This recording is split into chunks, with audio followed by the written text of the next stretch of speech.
കർത്താവിന്റെ നാമത്തിന് സ്തുതി. ദിവസവും ഈ ചാനൽ കേൾക്കുന്നതിലൂടെ നിങ്ങൾക്ക് ഒരു വർഷത്തിനുള്ളിൽ ബൈബിൾ വായിക്കാൻ കഴിയും.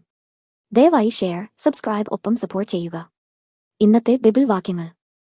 മീഖ 5 അധ്യായം 1 മുതലുള്ള വാക്യങ്ങൾ. മീഖ 5 അധ്യായം 1 മുതലുള്ള വാക്യങ്ങൾ. ഇപ്പോൾ പടക്കൂട്ടങ്ങളുടെ മകളെ, പടക്കൂട്ടമായി കൂടുക. അവൻ നമ്മുടെ നേരെ വാട കോരുന്നു. ഇസ്രയേലിന്റെ ന്യായാധിപതിയെ അവർ വടികൊണ്ട് ചെകിട്ടത്തടിക്കുന്നു. നീയോ ബേത്ലഹേം എഫ്രാത്തേ, നീ യഹൂദ സഹസ്രങ്ങളിൽ ചെറുതായിരുന്നാലും ഇസ്രയേലിനു അധിപതിയായിരിക്കേണ്ടുന്നവൻ എനിക്ക് നിന്നിൽ നിന്ന് ഉത്ഭവിച്ചു വരും. അവന്റെ ഉത്ഭവം പണ്ടേയുള്ളതും പുരാതനമായതും തന്നെ. അതുകൊണ്ട് പ്രസവിക്കാനുള്ളവൾ പ്രസവിക്കുവോളം അവൻ അവരെ ഏൽപ്പിച്ചു കൊടുക്കും. അവന്റെ സഹോദരന്മാരിൽ ശേഷിപ്പുള്ളവർ ഇസ്രയേൽ മക്കളുടെ അടുക്കൽ മടങ്ങിവരും. എന്നാൽ അവൻ നിന്ന് യഹോവയുടെ ശക്തിയോടും തന്റെ ദൈവമായ യഹോവയുടെ നാമത്തിന്റെ മഹിമയോടും കൂടെ മേയിക്കും. അവർ നിർഭയം വസിക്കും. അവൻ അന്ന് ഭൂമിയുടെ അറ്റങ്ങളോളം മഹാനാകുമല്ലോ. അവൻ സമാധാനമാകും. അശ്ശൂർ നമ്മുടെ ദേശത്തു വന്ന് നമ്മുടെ അരമനകളിൽ ചവിട്ടുമ്പോൾ നാം അവരുടെ നേരെ 7 ഇടയന്മാരെയും 8 മാനുഷപ്രഭുക്കന്മാരെയും നിർത്തും. അവർ അശ്ശൂർ ദേശത്തെയും അതിന്റെ പ്രവേശനങ്ങളിൽ വെച്ച് നിമ്രോദ് ദേശത്തെയും വാൾ കൊണ്ട് പാഴാക്കും. അശ്ശൂർ നമ്മുടെ ദേശത്ത് വന്ന് നമ്മുടെ അതിരുകളിൽ ചവിട്ടുമ്പോൾ അവൻ നമ്മെ അവരുടെ കൈയിൽ നിന്ന് വിടുവിക്കും. യാക്കോബിൽ ശേഷിപ്പുള്ളവർ പല ജാതികളുടെയും ഇടയിൽ യഹോവയിങ്കൽ നിന്നുള്ള മഞ്ഞുപോലെയും മനുഷ്യനായി താമസിക്കുകയോ മനുഷ്യപുത്രന്മാർക്കായി കാത്തിരിക്കുകയോ ചെയ്യാതെ പുല്ലിന്മേൽ പെയ്യുന്ന മാരി പോലെയും ആകും. യാക്കോബിൽ ശേഷിപ്പുള്ളവർ ജാതികളുടെ ഇടയിൽ, അനേക വംശങ്ങളുടെ ഇടയിൽ തന്നെ കാട്ടുമൃഗങ്ങളിൽ ഒരു സിംഹം പോലെയും ആട്ടിൻകൂട്ടങ്ങളിൽ ഒരു ബാലസിംഹം പോലെയുമാകും. അത് അകത്ത് കടന്നാൽ ചവിട്ടി കടിച്ചു കീറിക്കളയും. വെടിവയ്പാൻ ആരും ഉണ്ടാകയില്ല.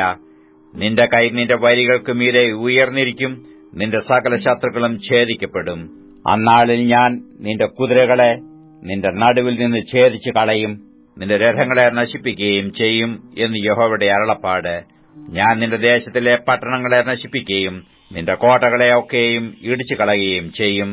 ഞാൻ ക്ഷുദ്രപ്രയോഗങ്ങളെ നിന്റെ കൈയിൽ നിന്ന് ഛേദിച്ചു കളയും. ശകുനവാദികൾ നിനക്ക് ഇനി ഉണ്ടാകുകയുമില്ല. ഞാൻ വിഗ്രഹങ്ങളെയും സ്തംഭപ്രതിഷ്ഠകളെയും നിന്റെ നടുവിൽ നിന്ന് ഛേദിച്ചു കളയും. നീ ഇനി നിന്റെ കൈപ്പണിയെ നമസ്കരിക്കുകയുമില്ല. ഞാൻ നിന്റെ അശേരപ്രതിഷ്ഠകളെ നിന്റെ നടുവിൽ നിന്ന് പറിച്ചു കളയുകയും നിന്റെ പട്ടണങ്ങളെ നശിപ്പിക്കുകയും ചെയ്യും. ഞാൻ ജാതികളോട് അവർ കേട്ടിട്ടില്ലാത്തവണ്ണം കോപത്തോടും ക്രോധത്തോടും കൂടെ പ്രതികാരം ചെയ്യും. മീഖ 6 അധ്യായം 1 മുതലുള്ള വാക്യങ്ങൾ. മീഖ 6 അധ്യായം 1 മുതലുള്ള വാക്യങ്ങൾ. യഹോവ അരുളി ചെയ്യുന്നത് കേൾപ്പീൻ. നീ എഴുന്നേറ്റ് പർവ്വതങ്ങളുടെ മുമ്പാകെ വ്യവഹരിക്ക. കുന്നുകൾ നിന്റെ വാക്ക് കേൾക്കട്ടെ. പർവ്വതങ്ങളും ഭൂമിയുടെ സ്ഥിരമായ അടിസ്ഥാനങ്ങളുമായുള്ളവേ, യഹോവയുടെ വ്യവഹാരം കേൾപ്പീൻ. യഹോവയ്ക്ക് തന്റെ ജനത്തോട് ഒരു വ്യവഹാരമുണ്ട്. അവൻ ഇസ്രയേലിനോട് വാദിക്കും. എന്റെ ജനമേ, ഞാൻ നിന്നോട് എന്തു ചെയ്തു? ഏതൊന്നിനാൽ ഞാൻ നിന്നെ മൂഷിപ്പിച്ചു? എന്റെ നേരെ സാക്ഷീകരിക്ക. ഞാൻ നിന്നെ മിസ്രയീം ദേശത്തുനിന്ന് പുറപ്പെടുവിച്ചു. അടിമ വീട്ടിൽ നിന്ന് നിന്നെ വീണ്ടെടുത്തു. മോശയെയും അഹ്റോനെയും മിര്യാമിനെയും നിന്റെ മുമ്പിൽ അയച്ചു. എന്റെ ജനമേ, നിങ്ങൾ യഹോവയുടെ നീതിപ്രവർത്തികളെ അറിയേണ്ടതിന് മോവാബ് രാജാവായ ബാലാക്ക് ആലോചിച്ചതും ബെയോരിന്റെ മകനായ ബിലെയാം ഉത്തരം പറഞ്ഞതും ശിത്തീം മുതൽ ഗിൽഗാൽ വരെ സംഭവിച്ചതും ഓർക്കുക. എന്തൊന്നുകൊണ്ട് ഞാൻ യഹോവയുടെ സന്നിധിയിൽ ചെന്ന് അത്യുന്നത ദൈവത്തിന്റെ മുമ്പാകെ കുമ്പിടേണ്ടു? ഞാൻ ഹോമയാഗങ്ങളോടും 1 വയസ്സ് പ്രായമുള്ള കാളക്കിടാക്കളോടും കൂടെ അവന്റെ സന്നിധിയിൽ ചെല്ലണമോ? 1000 ആട്ടുകൊറ്റനിലും 10,000 തൈലനദിയിലും യഹോവ പ്രസാദിക്കുമോ? എന്റെ അതിക്രമത്തിനു വേണ്ടി ഞാൻ, എന്റെ ആദ്യജാതനെ ഞാൻ ചെയ്ത പാപത്തിനു വേണ്ടി എന്റെ ഉദരഫലത്തെയും കൊടുക്കണമോ? മനുഷ്യ, നല്ലത് എന്തെന്ന് അവൻ നിനക്ക് കാണിച്ചു തന്നിരിക്കുന്നു. ന്യായം പ്രവർത്തിപ്പാനും ദയാതൽപരനായിരിക്കാനും നിന്റെ ദൈവത്തിന്റെ സന്നിധിയിൽ താഴ്മയോടെ നടപ്പാനുമല്ലാതെ എന്താകുന്നു യഹോവ നിന്നോട് ചോദിക്കുന്നത്? കേട്ടോ, യഹോവ പട്ടണത്തോട് വിളിച്ചു പറയുന്നത്, നിന്റെ നാമത്തെ ഭയപ്പെടുന്നത് ജ്ഞാനമാകുന്നു. വടിയെയും അതിനെ നിയമിച്ചവനെയും ശ്രദ്ധിപ്പീൻ. ദുഷ്ടന്റെ വീട്ടിൽ ഇനിയും അനീതിയുള്ള നിക്ഷേപങ്ങളും ശാപകരമായ കള്ളയളവും ഉണ്ടോ? കള്ളത്തുലാസും കള്ളപ്പടികൾ ഇട്ട സഞ്ചിയുമുള്ളവനെ, ഞാൻ നിർമ്മലനായി എണ്ണുമോ? അതിലെ ധനവാന്മാർ സാഹസപൂർണന്മാരാകുന്നു. അതിന്റെ നിവാസികൾ വ്യാജം സംസാരിക്കുന്നു. അവരുടെ വായിൽ അവരുടെ നാവ് ചതിവുള്ളത് തന്നെ. ആകയാൽ ഞാൻ നിന്നെ കഠിനമായി ദണ്ഡിപ്പിക്കും. നിന്റെ പാപങ്ങൾ നിമിത്തം നിന്നെ ശൂന്യമാക്കും. നീ ഭക്ഷിക്കും, തൃപ്തി വരികയില്ല. വിശപ്പ് അടങ്ങുകയുമില്ല. നീ നീക്കിവെക്കും, ഒന്നും സ്വരൂപിക്കയില്ല താനും. നീ സ്വരൂപിക്കുന്നത് ഞാൻ വാളിന് ഏൽപ്പിച്ചു കൊടുക്കും. നീ വിതയ്ക്കും, കൊയ്യുകയില്ല. നീ ഒലിവുകായി ചവിട്ടും, എണ്ണ പൂശുകയില്ല. മുന്തിരിപ്പഴം ചവിട്ടും, വീഞ്ഞു കുടിക്കയില്ല താനും. ഞാൻ നിന്നെ ശൂന്യവും നിന്റെ നിവാസികളെ പരിഹാസ വിഷയവും ആക്കേണ്ടതിനും നിങ്ങൾ എന്റെ ജനത്തിന്റെ നിന്ന വഹിക്കേണ്ടതിനും ഒമ്രിയുടെ ചട്ടങ്ങളും ആഹാബ് ഗ്രഹത്തിന്റെ സകല പ്രവൃത്തികളും പ്രമാണമാക്കിയിരിക്കുന്നു. അവരുടെ ആലോചനകളെ നിങ്ങൾ അനുസരിച്ച് നടക്കുന്നു. മീഖ 7-ാം അധ്യായം 1 മുതലുള്ള വാക്യങ്ങൾ. മീഖ 7-ാം അധ്യായം 1 മുതലുള്ള വാക്യങ്ങൾ. എനിക്ക് അയ്യോ കഷ്ടം! പഴം പറിച്ച ശേഷമെന്ന പോലെയും മുന്തിരിപ്പഴം പറിച്ച ശേഷം കാല പെറുക്കുന്നതുപോലെയും ഞാനായല്ലോ. തിന്മാൻ ഒരു മുന്തിരിക്കുലയുമില്ല. ഞാൻ കൊതിക്കുന്ന അത്തിയുടെ തലപ്പഴവുമില്ല. ഭക്തിമാൻ ഭൂമിയിൽ നിന്ന് നശിച്ചുപോയി. മനുഷ്യരുടെ ഇടയിൽ നേരുള്ളവൻ ആരുമില്ല. അവരൊക്കെയും രക്തത്തിനായി പതിയിരിക്കുന്നു. ഓരോരുത്തൻ താന്റെ സഹോദരനെ വലവെച്ച് പിടിപ്പാൻ നോക്കുന്നു. ജാഗ്രതയോടെ ദോഷം പ്രവർത്തിക്കേണ്ടതിന് അവരുടെ കൈ അതിലേക്ക് നീണ്ടിരിക്കുന്നു.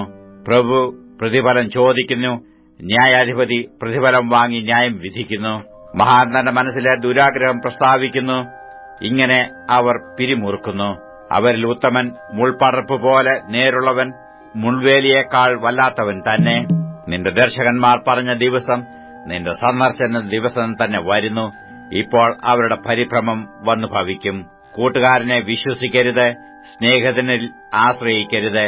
നിന്റെ മാർവിടത്ത് ശയിക്കുന്നവളോട് പറയാതെ വണ്ണം നിന്റെ വായുടെ കതക് കാത്തുകൊള്ളുക. മകൻ അപ്പനെ നിന്ദിക്കുന്നു, മകൾ അമ്മയോടും മരുമകൾ അമ്മാവിയമ്മയോടും എതിർത്തു നിൽക്കുന്നു. മനുഷ്യന്റെ ശത്രുക്കൾ അവന്റെ വീട്ടുകാർ തന്നെ. ഞാനോ യഹോവയെങ്കിലേക്ക് നോക്കും, എന്റെ രക്ഷയുടെ ദൈവത്തിനായി കാത്തിരിക്കും. എന്റെ ദൈവം എന്റെ പ്രാർത്ഥന കേൾക്കും. എന്റെ ശത്രുവായവളെ എന്നെ ചൊല്ലി സന്തോഷിക്കരുത്. വീണുവെങ്കിലും ഞാൻ വീണ്ടും എഴുന്നേൽക്കും. ഞാൻ ഇരുട്ടത്തിരുന്നാലും യഹോവ എനിക്ക് വെളിച്ചമായിരിക്കും. യഹോവ എന്റെ വ്യവഹാരം നടത്തി എനിക്ക് ന്യായം പാലിച്ചു തരുവോളം ഞാൻ അവന്റെ ക്രോധം വഹിക്കും. ഞാൻ അവനോട് പാപം ചെയ്തുവല്ലോ. അവനെ വെളിച്ചത്തിലേക്ക് പുറപ്പെടുവിക്കുകയും ഞാൻ അവന്റെ നീതി കണ്ട് സന്തോഷിക്കുകയും ചെയ്യും. എന്റെ ശത്രു അത് കാണും. നിന്റെ ദൈവമായ യഹോവ എവിടെയെന്നു എന്നോട് പറഞ്ഞവളെ ലജ്ജ മൂടും. എന്റെ കണ്ണു അവളെ കണ്ട് രസിക്കും. അന്നു അവളെ വീഥികളിലെ ചെളി പോലെ ചവിട്ടിക്കളയും. നിന്റെ മതിലുകൾ പണിവാനുള്ള നാൾ വരുന്നു. അന്നാളിൽ നിന്റെ അതിർ അകന്നുപോകും. അന്നാളിൽ അശൂരിൽ നിന്നും മിസ്രയീം പട്ടണങ്ങളിൽ നിന്നും, മിസ്രയീം മുതൽ നദി വരെയും സമുദ്രം മുതൽ സമുദ്രം വരെയും പർവ്വതം മുതൽ പർവ്വതം വരെയും അവർ നിന്റെ അടുക്കൽ വരും. എന്നാൽ ഭൂമി നിവാസികൾ നിമിത്തവും അവരുടെ പ്രവൃത്തികളുടെ ഫലം ഹേതുവായും ശൂന്യമായി തീരും. കർമ്മേലിന്റെ മധ്യയെ കാട്ടിൽ തനിച്ചിരിക്കുന്നതും നിന്റെ അവകാശവുമായി നിന്റെ ജനമായ ആട്ടിൻകൂട്ടത്തെ നിന്റെ കോൽ കൊണ്ട് മേയിക്കണമേ. പുരാതന കാലത്ത് എന്ന പോലെ അവർ ബാശാനിലും ഗിലെയാദിലും മേഞ്ഞുകൊണ്ടിരിക്കട്ടെ. നീ മിസ്രയീം ദേശത്തുനിന്ന് പുറപ്പെട്ട കാലത്തെന്ന പോലെ ഞാൻ അവനെ അത്ഭുതങ്ങൾ കാണിക്കും. ജാതികൾ കണ്ടിട്ട് തങ്ങളുടെ സകല വീര്യത്തിലും ലജ്ജിക്കും. അവർ വായ്മേൽ കൈവയ്ക്കുകയും ചെകിടരായിത്തീരുകയും ചെയ്യും. അവർ പാമ്പുപോലെ പൊടിനക്കും. നിലത്തെ ഇഴജാതി പോലെ തങ്ങളുടെ ഗുഹകളിൽ നിന്ന് വിറച്ചും കൊണ്ടുവരും. അവർ പേടിച്ചും കൊണ്ട് നമ്മുടെ ദൈവമായ യഹോവയുടെ അടുക്കൽ വരികയും നിന്നെ ഭയപ്പെടുകയും ചെയ്യും. അകൃത്യം ക്ഷമിക്കുകയും തന്റെ അവകാശത്തിൽ ശേഷിപ്പുള്ളവരോട് അതിക്രമം മോചിക്കുകയും ചെയ്യുന്ന നിന്നോട് സമനായ ദൈവം ആരുള്ളൂ? അവൻ എന്നേക്കും കോപം വെച്ചുകൊള്ളുന്നില്ല. ദയയിലല്ലോ അവന് പ്രസാദമുള്ളത്. അവൻ നമ്മോട് വീണ്ടും കരുണ കാണിക്കും. നമ്മുടെ അകൃത്യങ്ങളെ ചവിട്ടിക്കളയും. അവരുടെ പാവങ്ങളെയൊക്കെയും നീ സമുദ്രത്തിന്റെ ആഴത്തിലിട്ട് കളയും. പുരാതന കാലം മുതൽ നീ ഞങ്ങളുടെ പിതാക്കന്മാരോട് സത്യം ചെയ്തിരിക്കുന്ന നിന്റെ വിശ്വസ്തത നീ യാക്കോബിനോടും നിന്റെ ദയ അബ്രഹാമിനോടും കാണിക്കും. വെളിപ്പാട് 12-ാം അധ്യായം 1 മുതലുള്ള വാക്യങ്ങൾ. വെളിപ്പാട് 12-ാം അധ്യായം. സ്വർഗ്ഗത്തിൽ വലിയൊരു അടയാളം കാണായി. സൂര്യനെ അണിഞ്ഞൊരു സ്ത്രീ, അവളുടെ കാൽ കീഴെ ചന്ദ്രനും അവളുടെ തലയിൽ 12 നക്ഷത്രവും കൊണ്ടുള്ള കിരീടവും ഉണ്ടായിരുന്നു. അവൾ ഗർഭിണിയായി നോവ് കിട്ടി വേദനപ്പെട്ട് നിലവിളിച്ചു. സ്വർഗ്ഗത്തിൽ മറ്റൊരു അടയാളം കാണായി. 7 തലയും 10 കൊമ്പും തലയിൽ 7 രാജമുടിയുമായി തീർനിറമുള്ളൊരു മഹാസർപ്പം. അതിന്റെ വാൽ ആകാശത്തിലെ നക്ഷത്രങ്ങളിൽ 1/3 വലിച്ചുകൂട്ടി ഭൂമിയിലേക്ക് എറിഞ്ഞുകളഞ്ഞു. പ്രസവിപ്പാറായ സ്ത്രീ പ്രസവിച്ച ഉടനെ കുട്ടിയെ തിന്നുകളവാൻ മഹാസർപ്പം അവരുടെ മുമ്പിൽ നിന്നു. അവൾ സകല ജാതികളെയും ഇരുമ്പുകോൽ കൊണ്ട് മേയ്പ്പാനുള്ളൊരു ആൺകുട്ടിയെ പ്രസവിച്ചു. കുട്ടി ദൈവത്തിന്റെ അടുക്കലേക്കും അവന്റെ സിംഹാസനത്തിലേക്കും പെട്ടെന്ന് എടുക്കപ്പെട്ടു. സ്ത്രീ മരുഭൂമിയിലേക്ക് ഓടിപ്പോയി അവിടെ അവളെ 1260 ദിവസം പോറ്റേണ്ടതിന് ദൈവം ഒരുക്കിയൊരു സ്ഥലം അവൾക്കുണ്ട്. പിന്നെ സ്വർഗ്ഗത്തിൽ യുദ്ധമുണ്ടായി. മീഖായേലും അവന്റെ ദൂതന്മാരും മഹാസർപ്പത്തോട് പടവെട്ടി. തന്റെ ദൂതന്മാരുമായി മഹാസർപ്പവും പടവെട്ടി ജയിച്ചില്ലതാനും. ഭൂതലത്തെ മുഴുവനും തെറ്റിച്ചു കളയുന്ന പിശാചും സാത്താനും പിന്നെ മഹാസർപ്പമായ പഴയ പാമ്പിനെ ഭൂമിയിലേക്ക് തള്ളിക്കളഞ്ഞു. അവന്റെ ദൂതന്മാരെയും അവനോടുകൂടെ തള്ളിക്കളഞ്ഞു. അപ്പോൾ ഞാൻ സ്വർഗ്ഗത്തിലൊരു മഹാശബ്ദം പറഞ്ഞു കേട്ടത്, ഇപ്പോൾ നമ്മുടെ ദൈവത്തിന്റെ രക്ഷയും ശക്തിയും രാജ്യവും അവന്റെ ക്രിസ്തുവിന്റെ ആധിപത്യവും തുടങ്ങിയിരിക്കുന്നു. നമ്മുടെ സഹോദരന്മാരെ രാപകൽ ദൈവസന്നിധിയിൽ കുറ്റം ചുമത്തുന്ന അപവാദിയെ തള്ളിയിട്ട് കളഞ്ഞുവല്ലോ. അവർ അവനെ കുഞ്ഞാടിന്റെ രക്തം ഹേതുവായിട്ടും തങ്ങളുടെ സാക്ഷ്യവചനം ഹേതുവായിട്ടും ജയിച്ചു. മരണപര്യന്തം തങ്ങളുടെ പ്രാണനെ സ്നേഹിച്ചതുമില്ല. ആകയാൽ സ്വർഗ്ഗവും അതിൽ വസിക്കുന്നവരുമായുള്ളവരെ ആനന്ദിപ്പീൻ. ഭൂമിക്കും സമുദ്രത്തിനും അയ്യോ കഷ്ടം! പിശാച് തനിക്ക് അല്പകാലമേയുള്ളൂ എന്ന് അറിഞ്ഞു മഹാക്രോധത്തോടെ നിങ്ങളുടെ അടുക്കൽ ഇറങ്ങി വന്നിരിക്കുന്നു.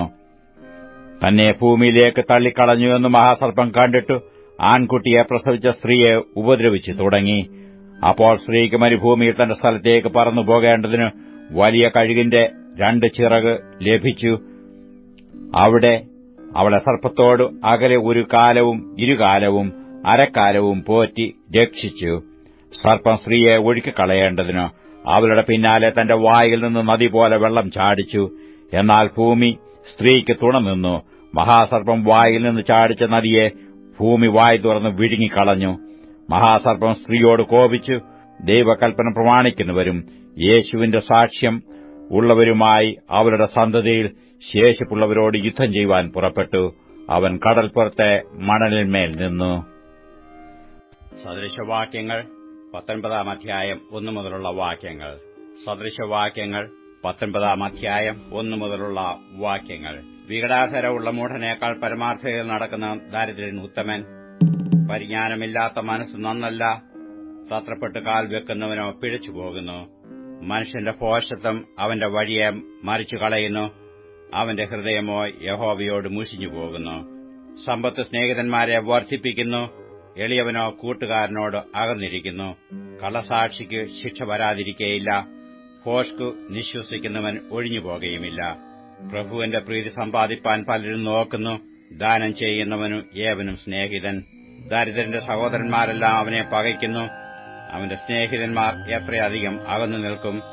അവൻ വാക്ക് തിരുമ്പോഴേക്കു അവരെ കാണുവാനില്ല.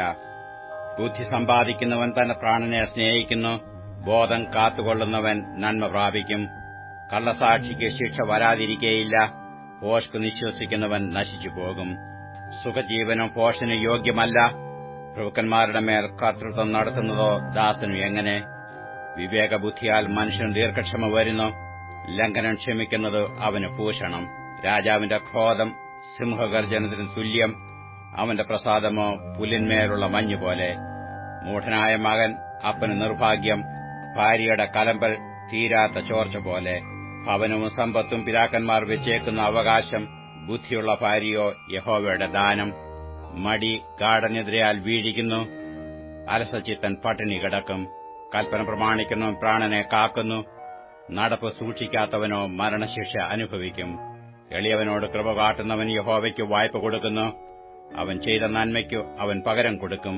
പ്രത്യാശയുള്ളിടത്തോളം നിന്റെ മകനെ ശിക്ഷിക്ക. എങ്കിലും അവനെ കൊല്ലുവാൻ തക്കവണ്ണം ഭാവിക്കരുത്. മുൻകോപി പിഴ കൊടുക്കേണ്ടി വരും. നീ അവനെ വിടുവിച്ചാൽ അത് പിന്നെയും ചെയ്യേണ്ടി വരും. പിന്നത്തേതിൽ നീ ജ്ഞാനിയാകേണ്ടതിന് ആലോചന കേട്ട് പ്രബോധനം കൈക്കൊള്ളുക. മനുഷ്യന്റെ ഹൃദയത്തിൽ പല വിചാരങ്ങളുമുണ്ട്. യഹോവയുടെ ആലോചനയോ നിവൃത്തിയാകും. മനുഷ്യൻ തന്റെ മനസ്സുപോലെ ദയ കാണിക്കും. ഭോഷ്ക് പറയുന്നവനേക്കാൾ ദരിദ്രൻ ഉത്തമൻ. യഹോവാഭക്തി ജീവഹേതുവാകുന്നു. അതുള്ളവൻ തൃപ്തനായി വസിക്കും. അനർത്ഥം അവന് നേരിടുകയില്ല. മടിയൻ തന്റെ കൈ തളികയിൽ പൂത്തുന്നു. വായിലേക്ക് തിരെ കൊണ്ടുവരികയില്ല. പരിഹാസിയെ അടിച്ചാൽ അല്പബുദ്ധി വിവേകം പഠിക്കും. ബുദ്ധിമാനെ ശാസിച്ചാൽ അവൻ പരിജ്ഞാനം പ്രാപിക്കും. അപ്പനെ ഹേമിക്കുകയും അമ്മയെ ഓടിച്ചു കളയുകയും ചെയ്യുന്നവൻ ലജ്ജയും അപമാനവും വരുത്തുന്ന മകനാകുന്നു. മകനെ, പരിജ്ഞാനത്തിന്റെ വചനങ്ങളെ വിട്ടുമാറേണ്ടതിനുള്ള ഉപദേശം കേൾക്കുന്നത് മതിയാക്കുക. നിസ്സാരസാക്ഷി ന്യായത്തെ പരിഹസിക്കുന്നു. ദുഷ്ടന്മാരുടെ വായ് അകൃത്യത്തെ വിഴുങ്ങുന്നു. പരിഹാസികൾക്കായി ശിക്ഷാവിധിയും മൂഢന്മാരുടെ മുതുകിന് തല്ലും ഒരുങ്ങിയിരിക്കുന്നു.